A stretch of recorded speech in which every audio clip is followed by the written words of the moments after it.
Welcome to Daily with Doc and Becca. This program is for educational purposes only. The statements in this program have not been evaluated by the FDA. The content is not intended to diagnose, treat, cure, or prevent any diseases, nor is it intended to take the place of your primary care physician. Testimonials are shared as individual experiences of the individual sharing their testimony. Results vary and may not be typical. We do not make any claims regarding health or income. As an empowered individual, you do have options available. We are honored to have the founding father of the science of epigenetics guiding us with the best options to obtain or maintain optimal health, Dr. Joel Wallach.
Welcome to Daily with Doc and Becca.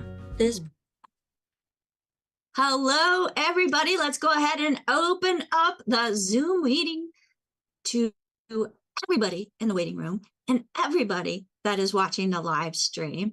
And folks, if you would like to join us here in the live Zoom as part of our studio audience, you are more than welcome to do so by going to zoom.dailywithdoc.com.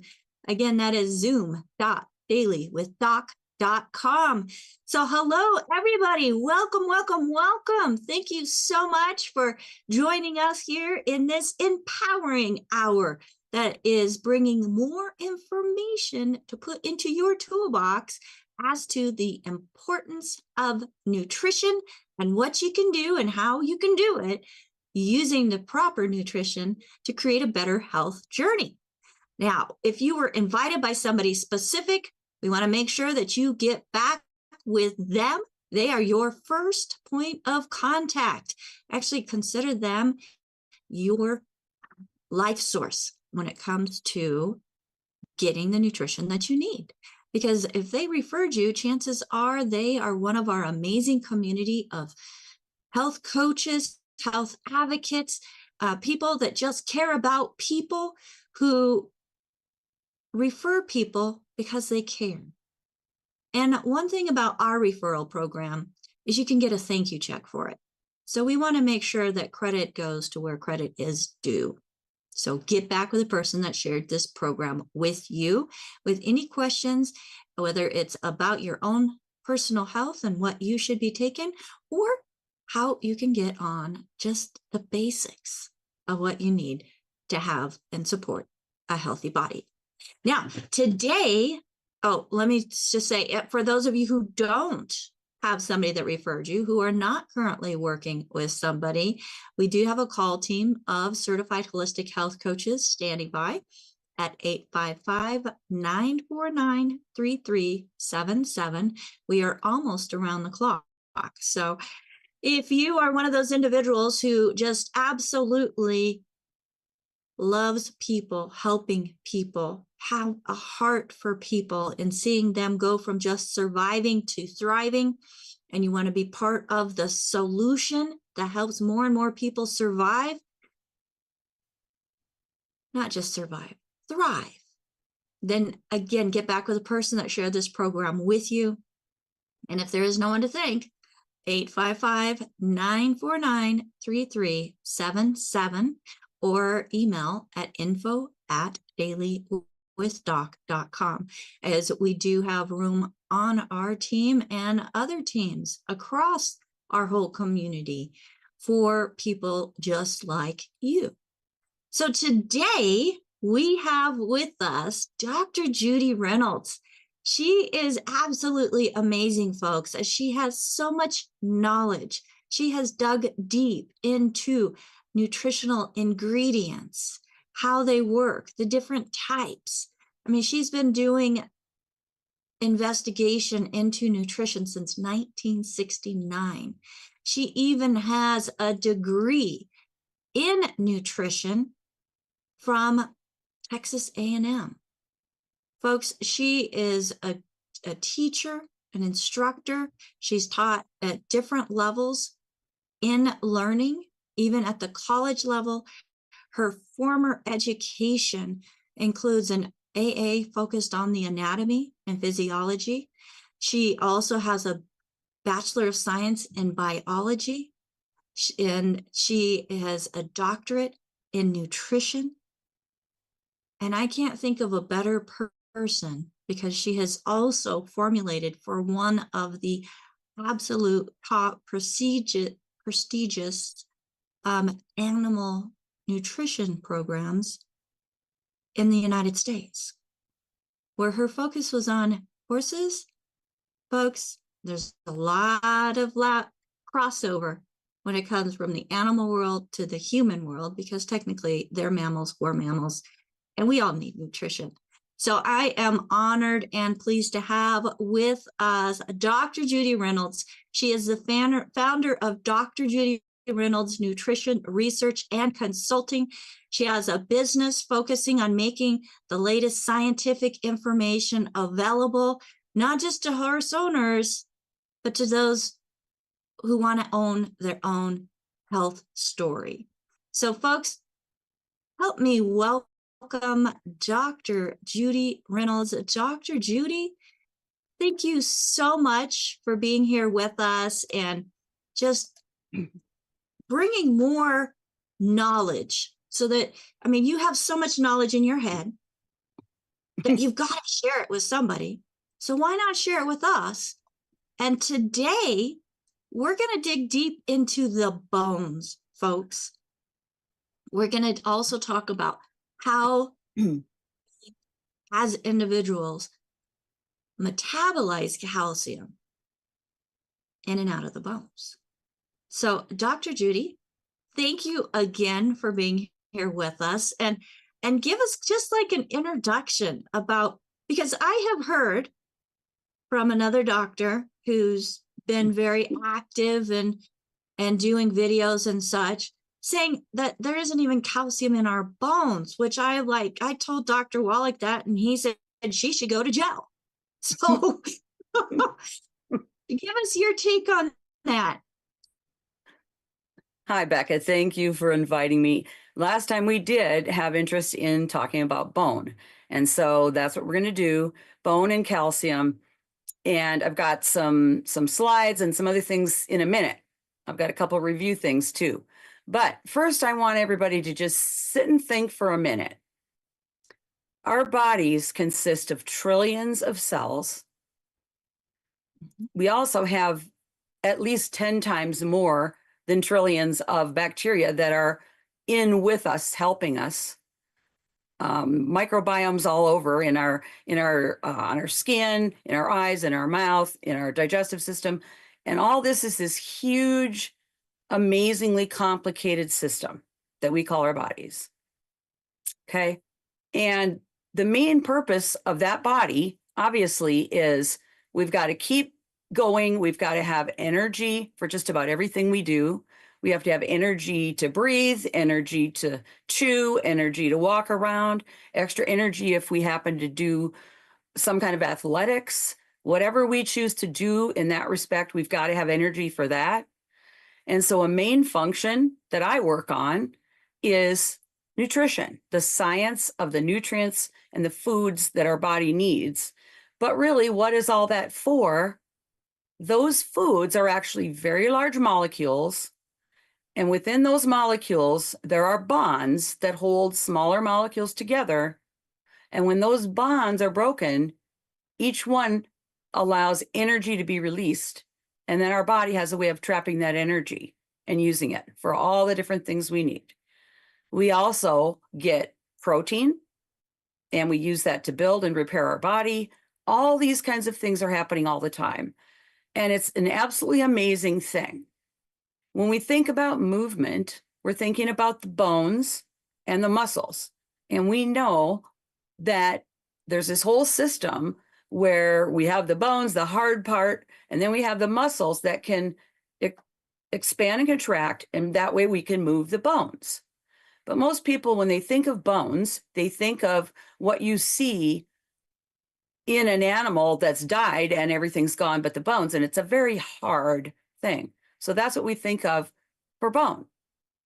But realistically, actually, bone is constantly living, constantly changing.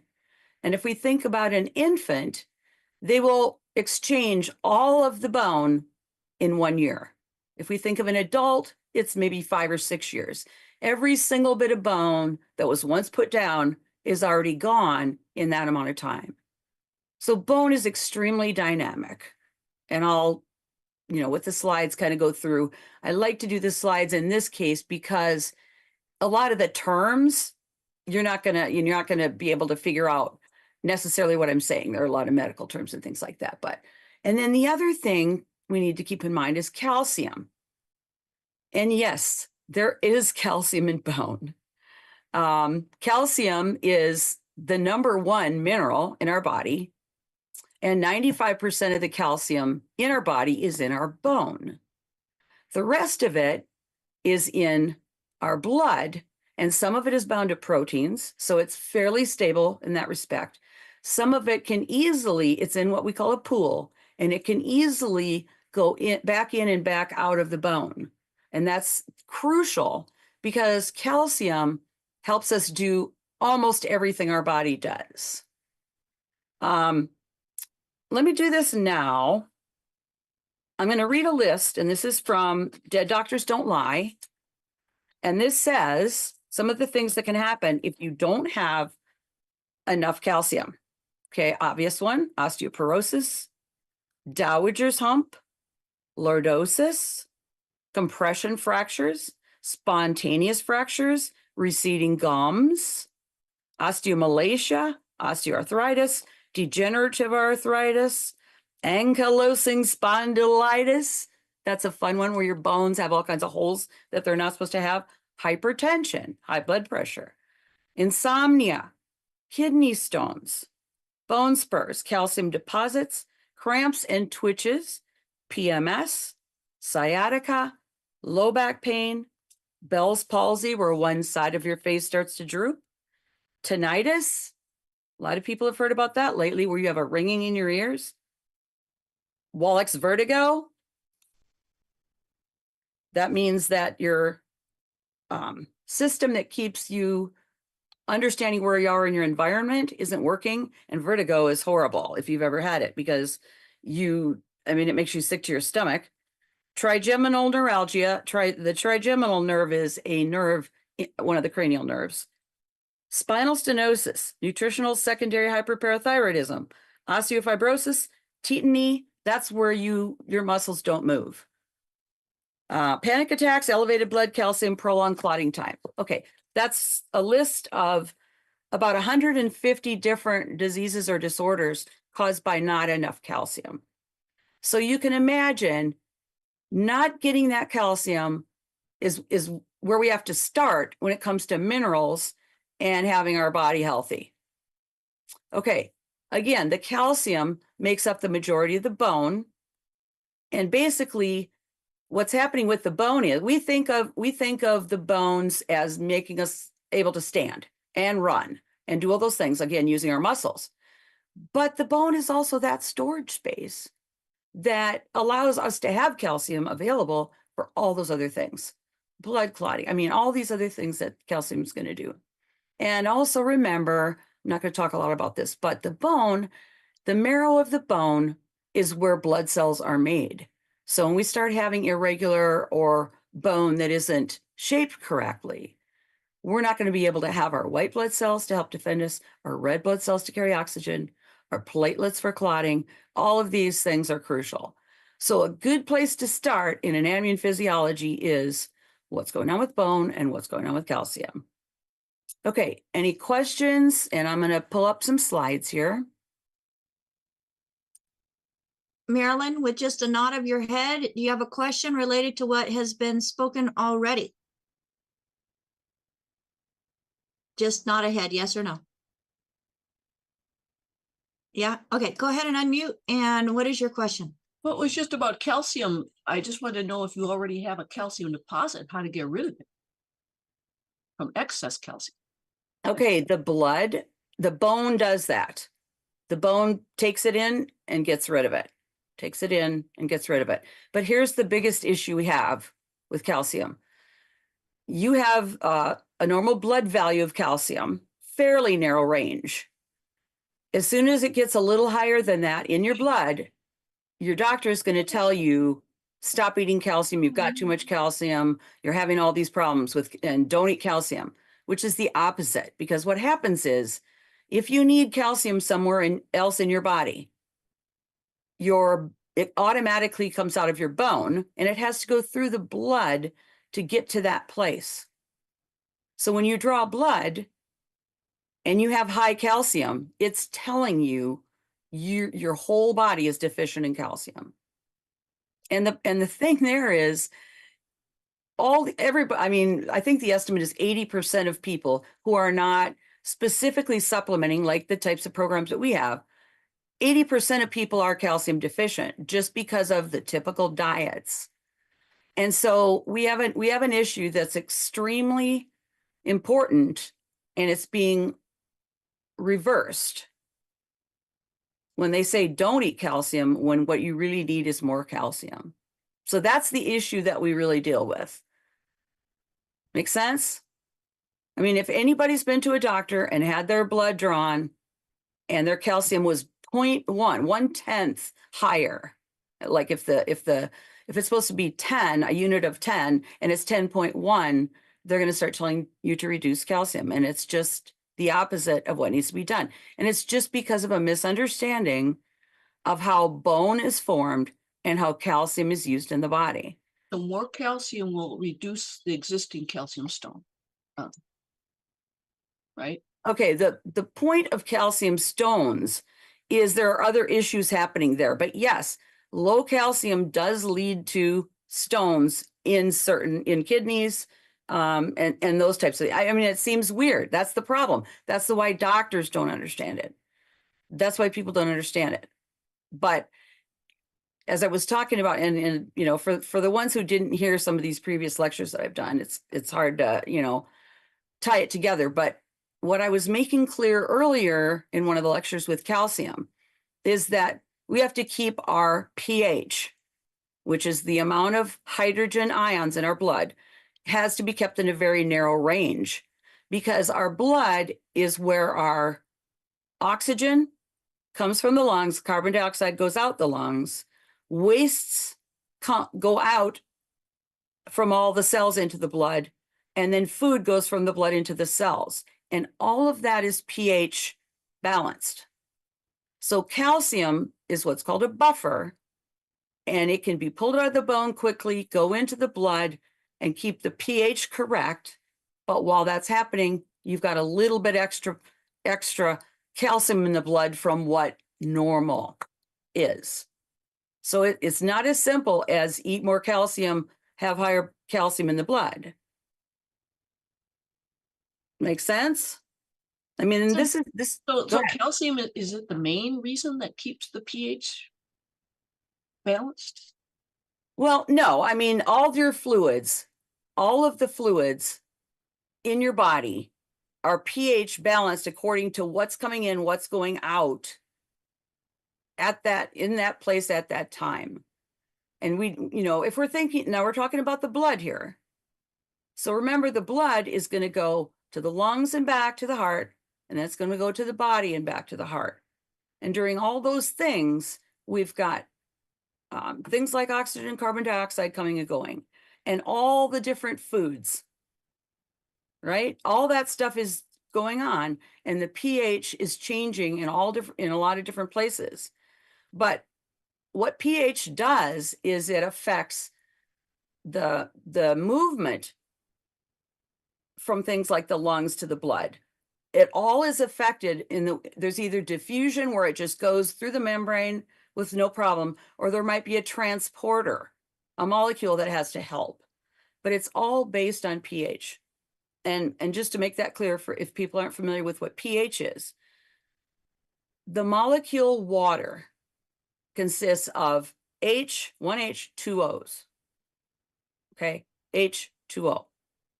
When water ionizes, you end up with an OH and an H.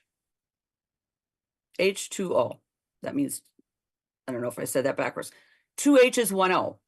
So what happens in water? A certain amount of the molecules of water will dissociate. And the H part is a positive ion, and the OH part is a negative ion. So in water, for every hydrogen, which is a plus, you have an OH, which is a minus. Okay? Now, those H's, if the OH is pulled away, it gets more and more acidic. The more H plus you have, the more acidic. The more OH you have when you don't have enough H's, that's basic. Okay? And I mean, it's just that's a basic thing of chemistry, but it's the environment and all of our, the absorption of all kinds of things is based on what the pH is in that area. And I'm talking blood right now, but we talk about it a lot in the digestive system because we say our stomach is very, very acidic, and it has to be to break down our proteins and to absorb a lot of minerals. We've talked about that a lot. But then as soon as we go through the stomach, we start getting the pancreatic juice, we get bile from the gallbladder, all those things come in. Then as the food goes through, it gets very acidic in the stomach, and then it goes back to basic for the small intestine where things are getting absorbed. So pH is controlled in all the different organs, in all the different places.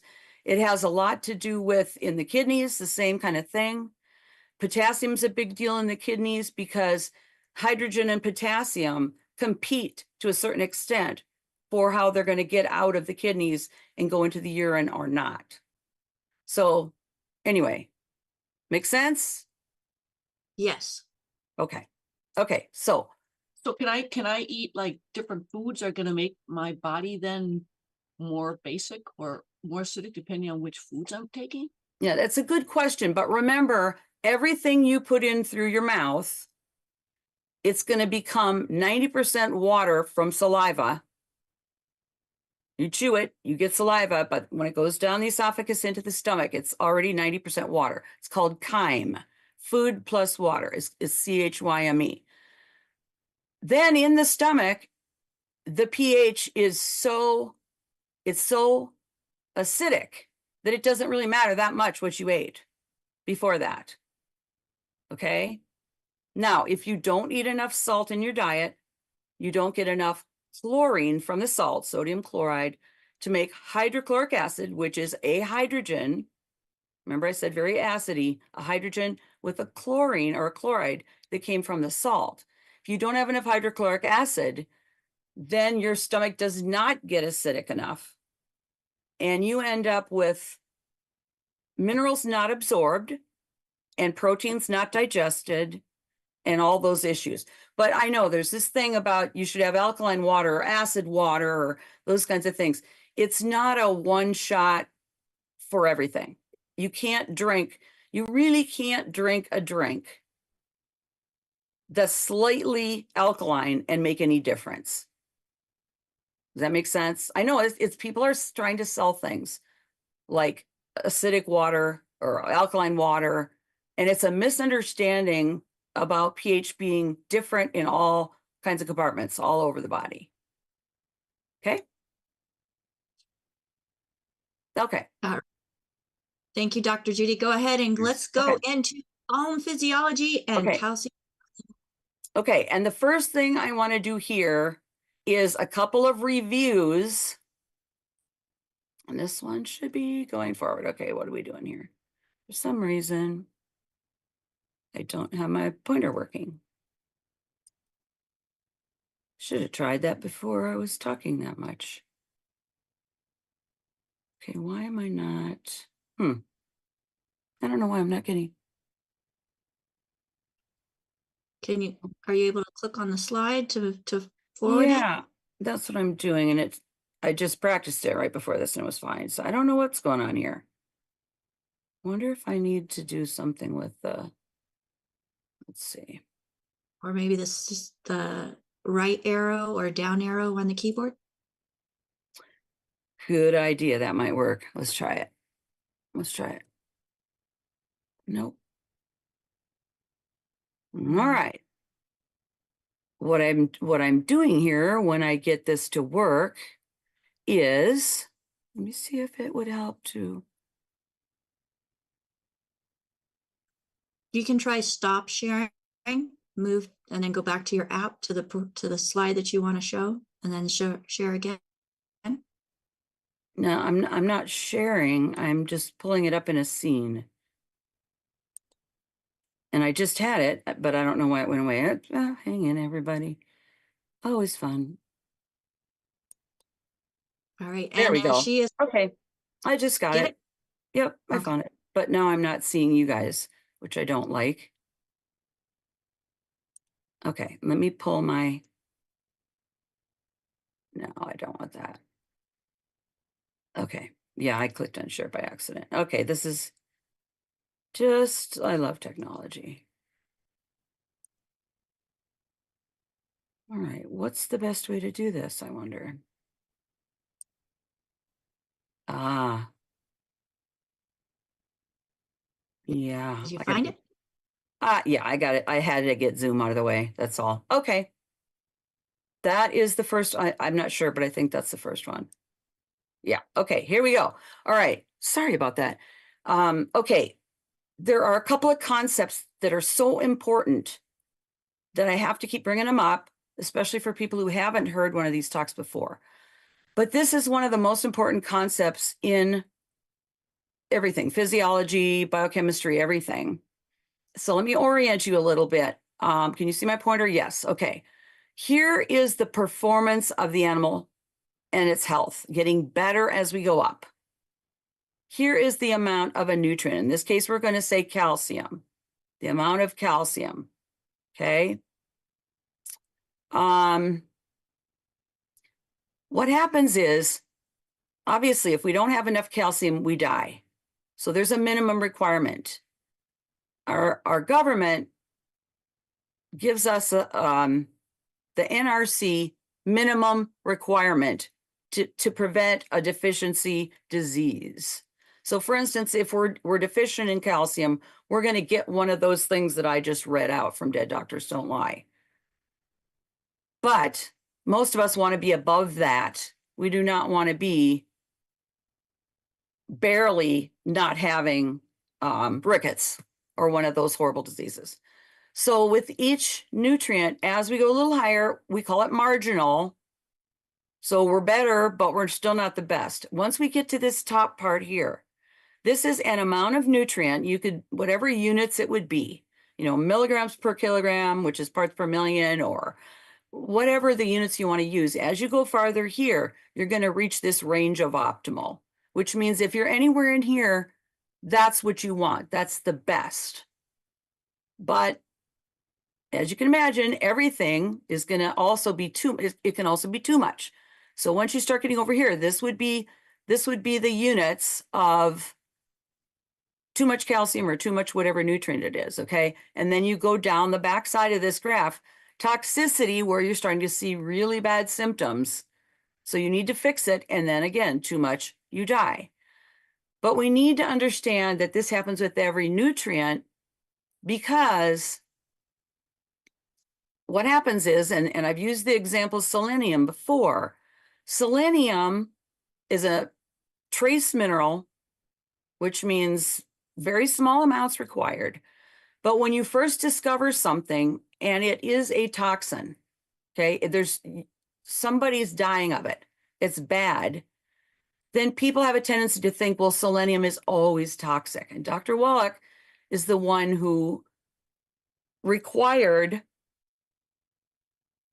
the selenium to be put into the baby formulas. And it's also, required for cystic fibrosis and all these kinds of things that it fixes. But you had to fight the dogma of, oh my gosh, selenium toxicity has killed.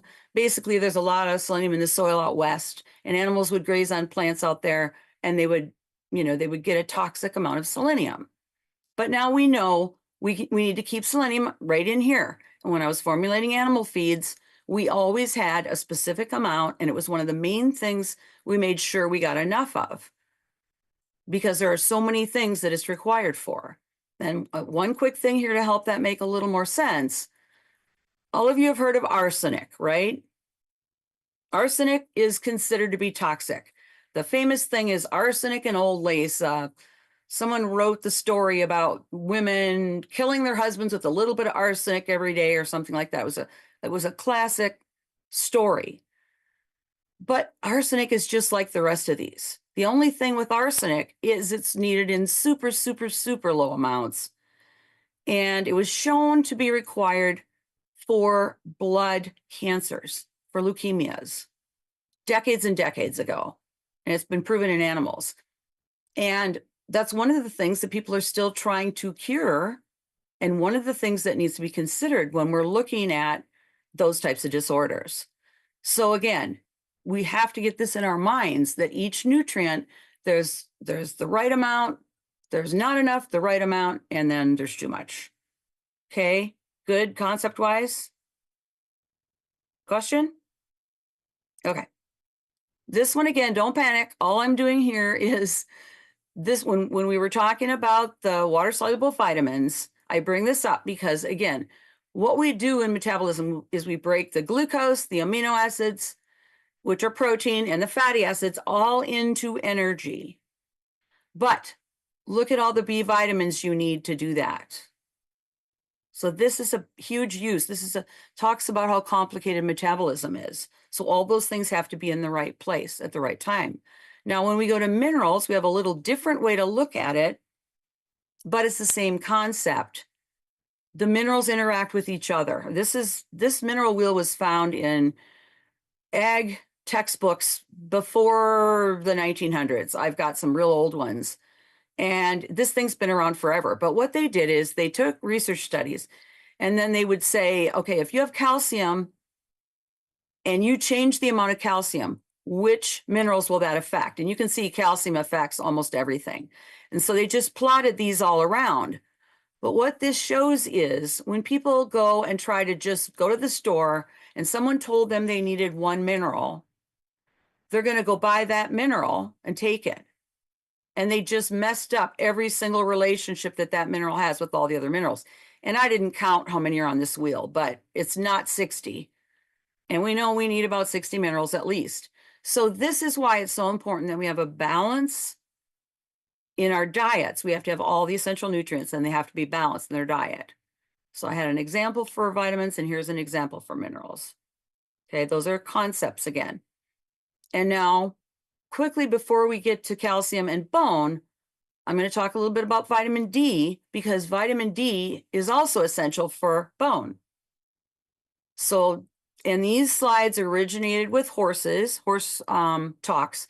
So I do feed food, all the same things in people and horses, unless I say that it's different. So if a way to get deficiency of vitamin D is if it's not put in the feed, or the feed is stored too long, 1 or 2 years for horse feeds, and they're not out in the sun, because the sun helps us make vitamin D if we have enough cholesterol, which is another fun story. Anyway, you have decreased vitamin D if not eating enough for some reason, whatever that reason is. If there isn't enough food, other horses are chasing them away, or in the case of children, they just don't eat a good diet. It decreases growth. and it decreases bone ash. So you're going to have less bones, less ash or minerals in your bones, which means weaker bones. Now, the enlarged growth plates, bones grow, which I'll talk a little bit more about in a minute. Our long bones in the legs and things grow from the middle and from the ends towards growth plates. That's how our legs get longer. Because obviously as infants, we have to be fairly small because we come from the mother, and then we have to grow to full size. So that's what ends up happening. So these growth plates, they're supposed to be growing correctly, get enlarged and lumpy and incorrect. Emaciation means skin and bones, basically. And with a horse recumbency means they fall down, they can't get up. Okay, so this is vitamin D deficiency. Now, vitamin D excess, you'll notice some of these are the same. Feeder food intake and growth get decreased if you have too much. Performance gets decreased because bones are actually formed incorrectly. You have an increased resting heart rate, increased urination, potential seizures, and again, recumbency. So it's important to keep the vitamin D within that range of that optimal amount. Okay, now this is from a set of slides that I've been working through. And we've talked about some of the vitamins already, but I just wanted to put this in as we head to calcium. Minerals are elements, meaning they are one atom, like in the chemistry table. Carbon, hydrogen, oxygen, calcium, strontium, whatever, all of those. That's what minerals are. They're only one atom. And then, of course, they bond with other things. Compared to the other things we need, like carbohydrates, fats, proteins, we need them in relatively small amounts. And again, back to the mineral wheel, we need them in the correct proportions. They're used for structural components and metabolic processes, among many other things. So that's just kind of an introduction. Okay, here's my slide. Now my pointer's going crazy. Got a mind of its own. Okay, I'm not going to go through these, but calcium, bone, membranes, neuromuscular, the main things, blood clotting. And then as we go through different minerals, I'll have these kinds of things to talk about. Okay, and in general, one of the issues with mineral deficiency is it's not usually obvious. If 80% of the people are walking around with a calcium deficiency and they don't know it, then it's not obvious. Okay, and how do we diagnose it? Dietary evaluation, and that's one of the things that nutritionists have to deal with, because blood is not a representative of the body status of most things. So what you have to do is a dietary evaluation to see how much vitamin D you're getting, or any other mineral you're getting. And then there are these expensive enzymatic assays. If someone's assuming that they might have a problem, you have to go and pay for these expensive tests and all this kind of stuff. Okay, and then each mineral has specific functions in the body. But what is different about nutrition compared to doing prescriptions and things is that with prescriptions, they have one symptom, and for that they want one solution or drug or pharmaceutical.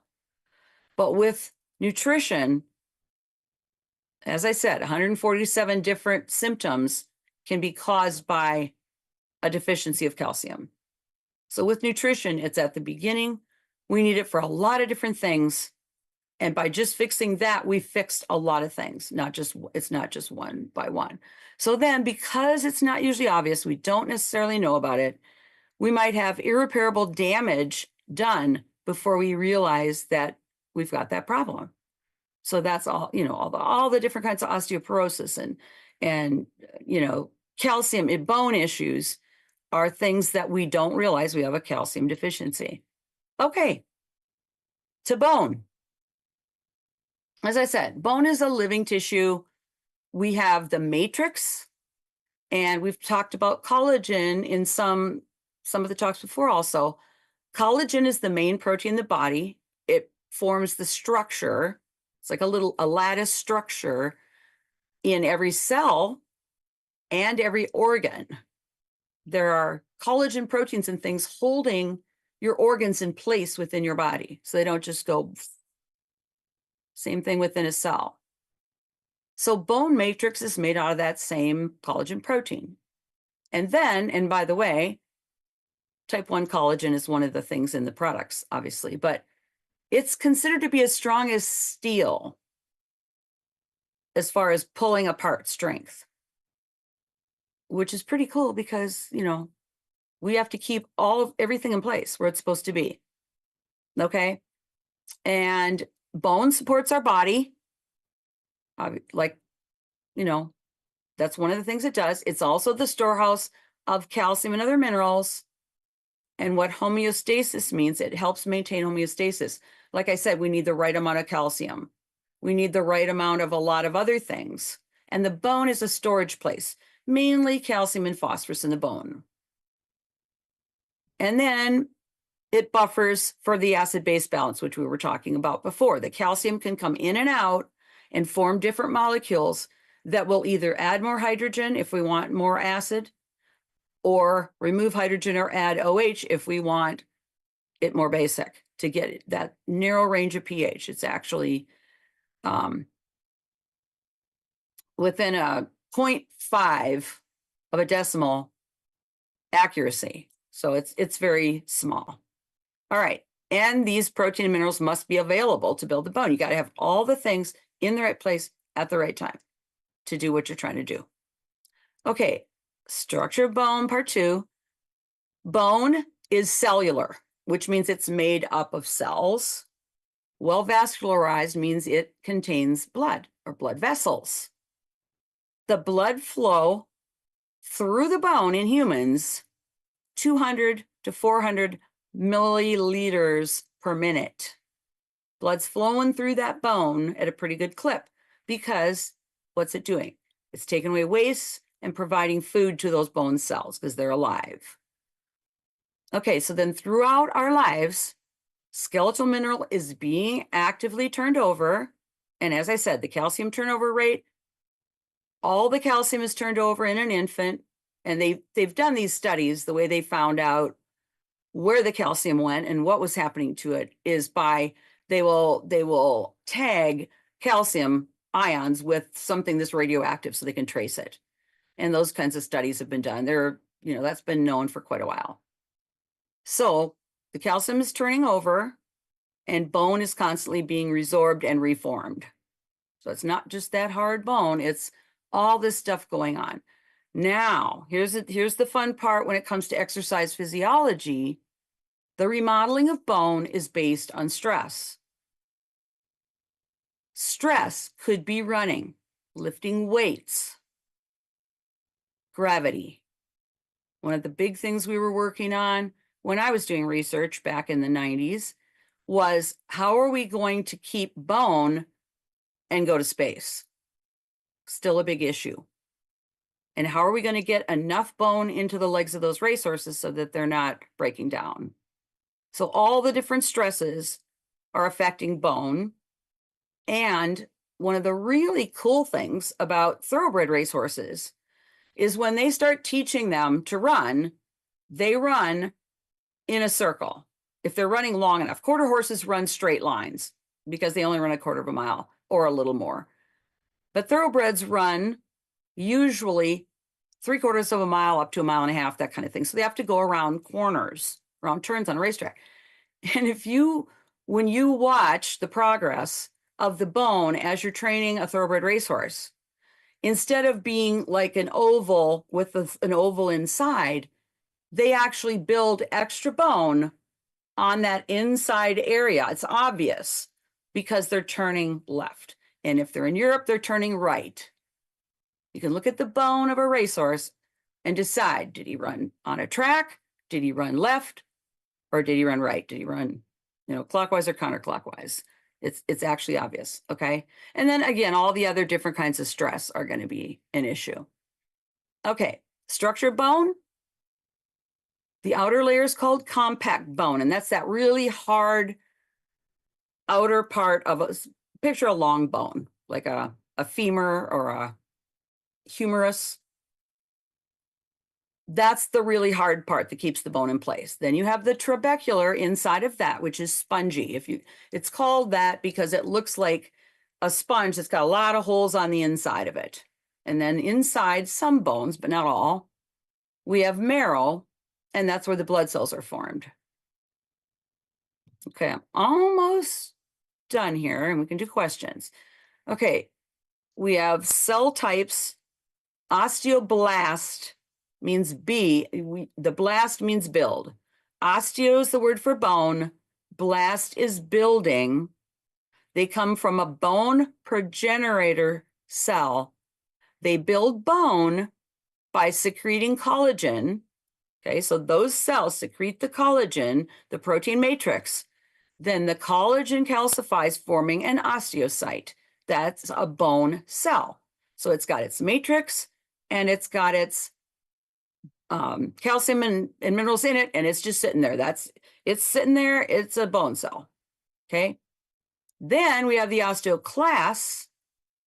They come from the hematopoietic, which are blood building stem cells, which are in the marrow, and they erode. Actually, they have multiple nuclei. I mean, that's unusual for cells to have more than one nucleus. They erode and resorb previously formed bone. So that system I was talking about, regenerating everything, there will be some kind of a stress. An osteoblast will come in and build a bone, but before it can build the bone, osteoclasts have to go in and remove what's already there. So it's a fascinating system, and it's hormonal control. Okay, so for the actual growth now, that bone formation that we're talking about, there are two main types. For instance, in the skull bones, they're flat, flat curved bones in your skull. You have a bunch of them, and they grow together from a baby. Babies have holes in between. You have to be careful with not hurting their heads when they're born. And then those bones grow together. They are grown within a membrane. So each bone, there's a membrane, and then it gets ossified with calcium, and then it becomes a bone, and then you've got those bones. The second way you can grow bone, enchondral means chondral is cartilage. Okay, so cartilage to bone. So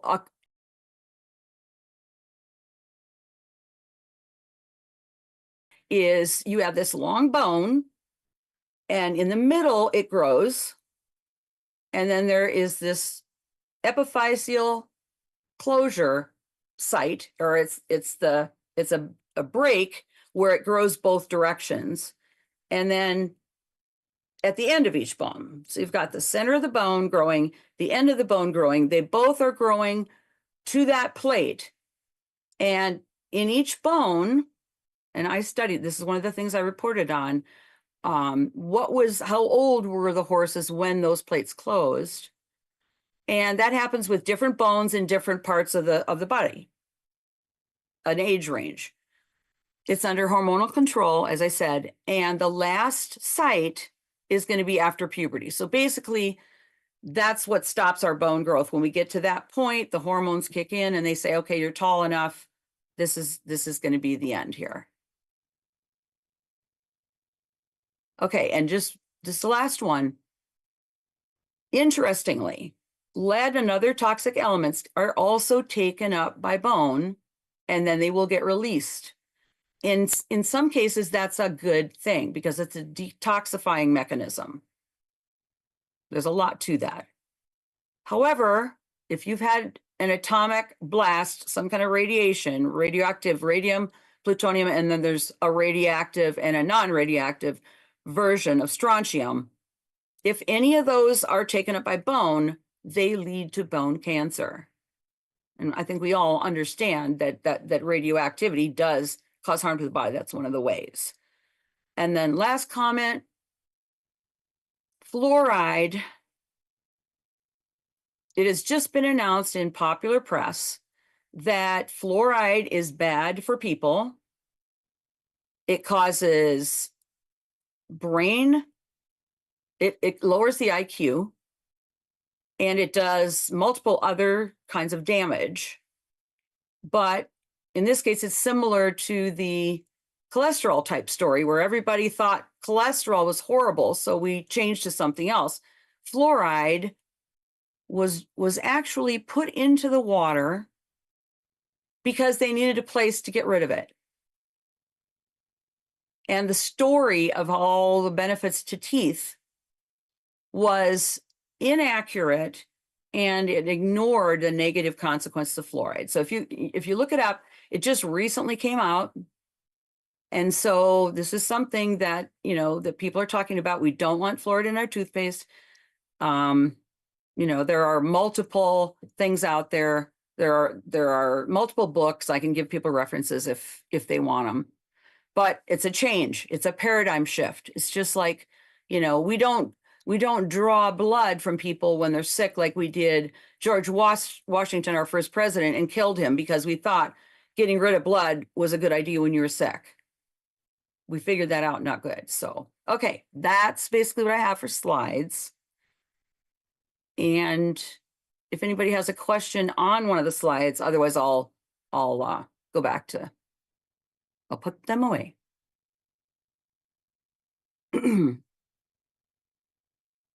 Right. Okay. So we do have some questions.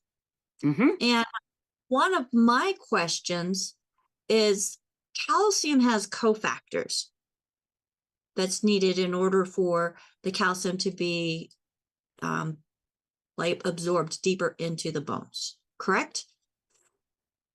When I think of the term cofactor, I think of it, and it's probably both ways, but I think of it as, for instance, you need to have magnesium in the center of a chlorophyll molecule for the chlorophyll to work for photosynthesis. You need iron inside hemoglobin.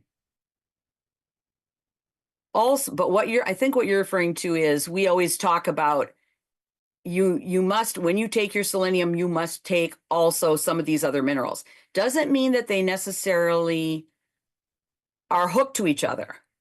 It means they're both required for the pathway, right? So cofactor can be, it just means that if you have something without the things that we call cofactors, it isn't going to work correctly. Right. So Right. like strontium is said to take the calcium deeper into the bones.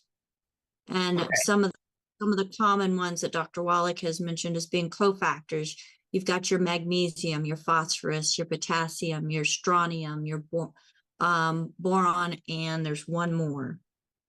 All of these are in the osteofx, Right. which is part of the 90 essential nutrients. Right.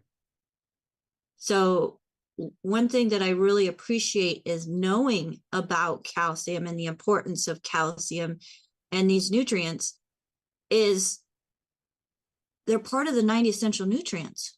Right. That's the concept of the mineral wheel. It's the concept. Everything's required. Yeah. 16 different minerals that were shared. Right. And I had a question with that. So those 16, are they more specifically related to being able to metabolize calcium? You mean the mineral wheel that I had? Yes. Yeah. No, what that is, it's just someone decided, well, let's see. I mean, this is way back in the 1800s. I've got early agriculture textbooks and animal science textbooks, and it goes all the way back to there. Everybody uses it because it's just one of the most important concepts. But at that time, those were the minerals they understood, and they were trying to put in animal mineral mixes and feeds and stuff. They didn't know about the rest of them. So okay. Like I said, so we could take all 60 of Doc's minerals and spend the rest of our lives and put them in order and draw lines, it'd be cool. But, I think it'd be easier just to take them and have better health for it. That's why we have the healthy body packs and the special sauces and things, because the whole thing is the only way you're going to figure these things out is see a symptom And then you got to try to fix the symptom. But like I was saying before, sometimes like calcium is the biggest deal there is out there, and almost everybody doesn't have enough, but they don't know it. And so they've got all these problems. And again, they get told the opposite at the doctor's office, because the doctor is, someone tells them the reference value is whatever it is, 8 point something to 10.0, and you get a 10.1 and it's a flag. And that's another thing, tissues, there's no exact ratio of anything within an individual body, but it is a good idea to have an idea of how much of something should be in a tissue. You know why everybody uses blood to try to find things out is because it's easy. Draw blood, simple. But it doesn't tell us the status of most nutrients because they aren't stored in the blood. There has to be, again, the blood is a delivery system. I guess you could think of it like a truck or something. You can't fill the truck too full. You got to go drop the packages off and pick up the new packages. Right? So, okay. So yes, that we call it cofactors when we put it like with iron, you want to make sure you have copper. A lot of anemias are issues with copper, not iron. And a huge deal with everybody realizing they needed zinc for illnesses. There's a zinc copper ratio of 4:1, zinc copper. So everybody was supplementing zinc, and they're starting to have copper deficiency problems. And the biggest thing there, the biggest ratio we worry about in nutrition is calcium phosphorus. And you've probably heard you should have twice as much calcium as phosphorus in your diet for the most part. Now, like with young horses, it's 1:1. With most adult animals, it's 2:1. The issue there is if you take in too much phosphorus, what happens is, say you got calcium and phosphorus going through your digestive system, and you have too much phosphorus, it binds all the calcium. The calcium's supposed to come out in the small intestine. The phosphorus doesn't come out till the large intestine. So if you have all that phosphorus in there, it binds the calcium so it can't be absorbed, and then it goes out, because when we absorb the phosphorus, that lets the calcium free, but it's in the feces or manure. Make sense? So that's an actual physical bonding that causes a problem. And like I was saying before, egg white has a protein avidin. It binds biotin, a B vitamin. I was listening to one of Doc's audios, and they said a person would have to have 25 eggs worth of raw egg white to cause a biotin deficiency in a person. It's a lot of eggs, and I It's know a lot of eggs, and it's easy to just take more biotin, right? But and a lot of people do ask about biotin. What products have biotin in them? Right. Because they're afraid if they're eating eggs, they have to supplement with biotin because it's depleting the biotin. And the thing there, which I tell people, if they're like, I recommend dogs and cats get the eggs. I do eggs one meal, put a biotin tablet in at another time. Because I don't want to just give it more biotin to bind to. If it's better to do it at a separate time. Again, it's not a huge issue, because to me, I've never studied cats specifically for that reason, but cats eat bird eggs all the time, and they don't get cooked first. We have a lot of cats around. So there has to be a mechanism in animals who eat raw eggs. There has to be a mechanism that doesn't, but it's not a bad idea to understand. Avidin is called an anti-nutrient. It's something like an oxalate will bind calcium. There are oxalates in a lot of things like alfalfa and stuff like that. And then the calcium isn't absorbable because of that. And you've all heard of phytates. There's a big thing about phytates. They bind in vegetables. So it's called an anti-nutrient, and it's just something that interferes with the normal process of absorption. But it can be binding that actual nutrient, just literally taking it out of the picture, or it could be that it just competes for the same site that's going to move it into the blood. You know, there's a transport mechanism. Like I said, in the tubules in the kidneys, you have a competition between hydrogen ions and potassium ions. So you can affect your acid-base balance with potassium. Seems weird, but just one of those things. That can be a whole nother story because those that are on dialysis. Oh my gosh. Oh my gosh. Oh my goodness. Well, we only have 2 minutes and we do have some Sorry, yeah. questions here. Question. Yep. One of the questions is, when a horse is bred from a stud, what are the characteristics the breeder is looking to pass down? So that is coming from YouTube. Okay. So I'm assuming that you're owning a mare and you're looking for a stallion to balance out the characteristics of the mare. I'll go from that standpoint. Basically, what you want to do is you want to look at the characteristics of your mare. Whatever weaknesses she has, you want to have covered by the stallion. You usually want a stallion that is of a higher quality or higher I mean, it's hard to say, but Are we Go ahead. talking physical qualities? Or are we talking like mental stability? Because I remember our stud. He loved everybody but me. whatever. Well, I think that what they were saying was genetic, but it's a great question because a lot of genetics, the things that we think about as genetics, can be modified by environment, including nutrition. One of the big things I did was reduce the grain or eliminate the grain. Grains are hard to digest in horses, and they cause colic founder, which is stomach ache, foot deformities. They cause all kinds of behavior problems, like a big sugar high and stuff like that. By eliminating that and using good fibers and fats, again, the whole issue with fats versus carbohydrates, those are the only 2 options we have when we're feeding. So those kinds of things can affect what your foal is going to be like. But when you're talking about genetic traits of a stallion, that was one of my favorite things in the world when I was raising foals, was to go look through the catalogs and pick a stallion that I thought I would like to breed to, which I did. I also owned stallions. I've owned stallions most of my life, and there were working horse, quarter horse stallions, barrel horses, that kind of thing. But you do want to balance your mare's traits. But another thing to keep in mind, picking a stallion, there are certain disorders that if your mare has it in a recessive form, you need to make sure you don't breed to a stallion that has that same recessive trait. Or if the foal gets both of them, then you're having that, whatever that disease is, you're going to have that disease. And that gets fairly complex. But there's a lot to breeding. I mean, there's a lot to figuring out what you want to do.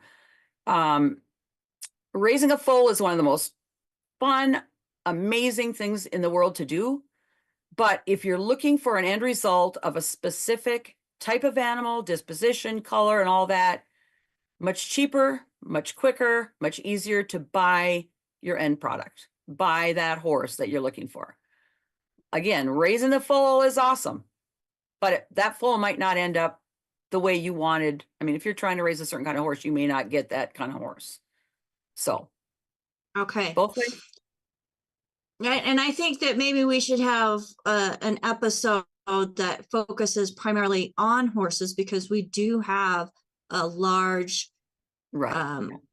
population of people who are very much into horses. We had horses growing up, we had mares, we had a stallion. And it is, you're absolutely right. You're looking for those characteristics that you want to have, but you don't always get them. So, Right. Oh, I wanted to make one comment quick, Becca, before we quit. When I was talking about the minerals that I feed my cats and dogs and my horses and everything, that I use the blue and minerals, I just want to make it clear, I also use Arthrodex for all my cats and dogs. So I do both, and eggs, and, you know, I do EFAs, you know, I kind of, do all that, but I didn't want to, I didn't mention that I also use Arthrodex, and I do. So for what it's worth. So and for those of you who do not know, Arthrodex is our animal product that is primarily for those animals who in nature would eat meat. So Arthrodex is multivitamin, multimineral, and enzymes to help them absorb, to break down the food that they are getting, which is a great complement to, and I think not just complement, but requirement to any, whether it is dry kibble, wet kibble, does not matter. Adding the Arthrodex is going to assure that your pets are getting the nutrition that they need, including what's needed for healthy bones and joints. So last question is, how important is early sunlight to carrying the frequency of light to marry the frequencies of the calcium and collagen with the frequency of water, the Holy Spirit, into each cell?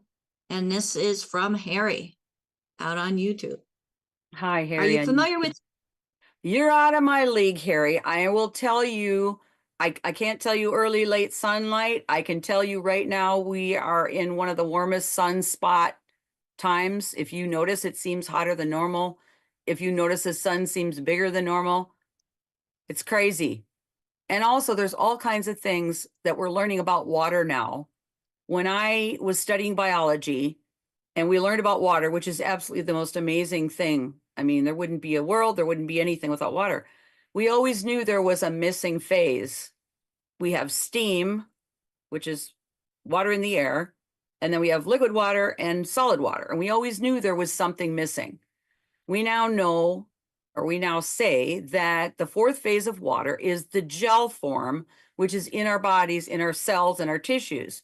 And the reason it's gel is because there is the pressure of the other things around it that it acts differently. Water acts differently within our body. And it's also fascinating that people are saying that water has memory. And this is how healing, some of the things that they're talking about of healing, maybe from ancient times or something, all this kind of stuff. And to me, that's fascinating because, again, you know, when you go through life and you're doing stuff like I am, there will be some obvious things as you go along, and you see something, you go, there's something missing here, but we don't know what it is. Well, 40, 50 years later, they're starting to talk about it. And they may have done it way before I ever heard about it too. But anyway, remind me, Becca, that I've got an interesting cat thing that has been figured out recently, but I assume you want to finish here. So We are past the top of the hour. We will be doing an episode that is focused on animals, folks. And I think we need to do one with Dr. Judy and another one with Dr. Wallach. So as she's going more into the technical side of it and Dr. Wallach is giving the recommendations, maybe we could have collaboration. Let's do it together. Let's do it together. Think about that one. That would be fun. Folks, that would be fantastic. Dr. Wallach's brain about some of the research and stuff that he's done, because I've looked up a lot of the books that I've got Dr. Albright's entire stack of books that Dr. Wallach learned from Dr. Albright at Mizzou, and I got that whole stack of books too. Anyway, you guys figure it out. We'll figure it out. We'll make it happen, folks. Thank you so much for joining us here on this episode of Daily with Doc. If I could get my co-hosts up, we couldn't do this without them, as they're bringing those questions in. They're making sure that the streams are going through. They're making sure people are getting into the Zoom or room so that they could hear the live presentation and also ask their questions here in the Zoom. Folks, thank you again. This is an investment into yourself. And if it's not into yourself, then there's somebody that you know that you heard this program for. Share it with them. So if you are out on YouTube, Rumble, Spotify, Facebook, Brighteon, Truth, Instagram, X, and there's more that I'm missing. make sure that you let us know where you're listening to from. If there's not a way to leave us a comment, then please send us an email to info@dailywithdoc.com. Let us know where you are hearing our message, because we're also on Amazon TV, Apple TV, Roku. I mean, all these different places. Audible. Audible and Amazon Music. It's just the list is going on and on because we believe in the message. We are investing into you and where you are listening to information. Folks, we do hope that you found some value in today's program. And remember, yes, your bones do contain calcium. It's very important, and too much calcium in the blood is not because there's too much calcium in the body. There's not enough.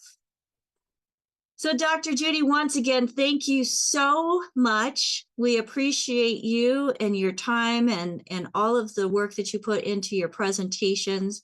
We appreciate, and we be having you back again, folks. So make sure that you are signed up for our email list, and you can do that by going to dailywithdoc.com.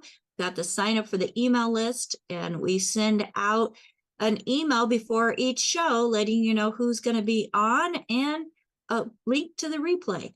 And we also include links to products that relate to that show. So on the co-host list of people we have today, we have Ruth Ellen, who is my executive production manager, helping to keep everything streaming, pulling the Zoom and the graphics together. So those of you who are outside of the Zoom room see something that is been orchestrated and put together through the help of Ruth Ellen. And I'm going to go out of order here. We have Sherry, who's part of the technical crew, and she helps to set those streams up so that they do go out to the different platforms that you are watching on as well. We have AJ, who's not on camera, but he then puts the information, puts the program on the shows that we don't do the actual live stream to, but we have people that are watching. So I want to do a special thanks to Sherry and AJ as well. And if you're here live with us, you got into this Zoom room because of Rod, who is letting people in today and making sure that people can get in and hear the information promptly. Thank you so much, Rod. Appreciate that. And we have Marilyn, who, as you are here in the live Zoom, and her work is only available when you are here live with us in the chat. She is doing dictation and copying and putting into print what is being spoken. So she's grabbing those highlights and putting them in the chat so that you can take a picture of them or go back and write your own notes. If you weren't able to write as fast as Dr. Judy or Dr. Wallach or any of our guests speak, well, she can type as fast as they can. So she's there to help you out in getting the information. So thank you so much, Marilyn. Folks, my name is Becca Dukes. I'm the Director of Student Services for the Institute of Holistic Health. And it is my honor and privilege to bring this program to you and your communities. Thank you to our community of amazing coaches as they are plugging in and learning even more on your behalf so that they can share this information with you. So make sure if you were referred to this program by somebody specific, you get back with them because they are your point of contact. And if there's no one to thank, you can give us a call at 855-949-3377. 855-949-3377. If you have questions that you'd like to get answers to in regards to your health, the health of someone else, we do have a team that has been trained in Dr. Wallach's protocols. And if we don't know the answer, we know how to get a hold of the man himself to get those answers for you. You can send your questions to questions@dailywithdoc.com. And when you email us, let us know who referred you so we know how to say thank you to them as well. So again, that's questions@dailywithdoc.com. So until next time, and this week, folks, Wednesday, Thursday, just as most weeks, we have Dr. Joel Wallach himself joining us on Daily with Doc. So join us Monday through Friday from 12 to 1 p.m. Pacific time. That's 1 to 2 Mountain, 2 to 3 Central, 3 to 4 Eastern. And beyond that, just use your favorite browser and say, what time is it at 12 p.m. Eastern in the time zone that you reside in? You'll get that answer. So folks, thank you so much again for joining us here on Daily with Doc. And if you'd like to be a certified holistic health coach, get some more information by going to coach.dailywithdoc.com. Bye for now.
Welcome to Daily with Doc and Becca.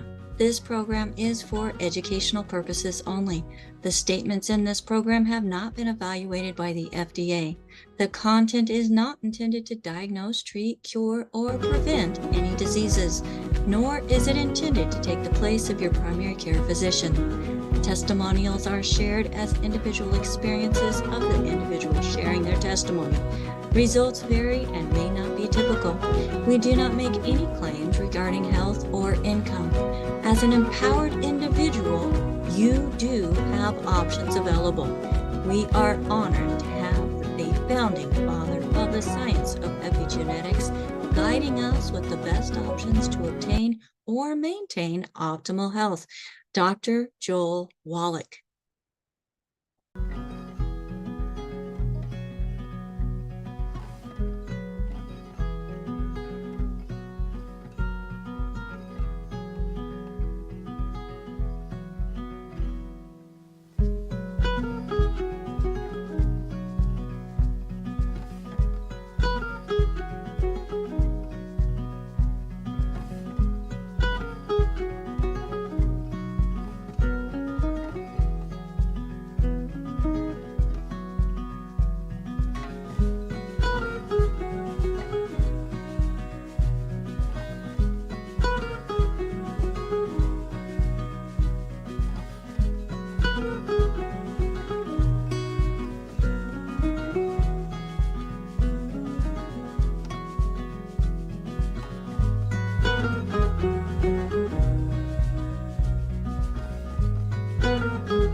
Welcome to Daily with Doc and Becca.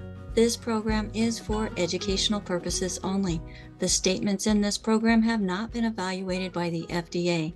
The content is not intended to diagnose, treat, cure, or prevent any diseases, nor is it intended to take the place of your primary care physician.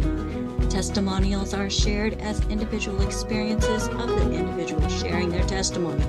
Results vary and may not be typical. We do not make any claims regarding health or income. As an empowered individual, you do have options available. We are honored to have the founding father of the science of epigenetics guiding us with the best options to obtain or maintain optimal health, Dr.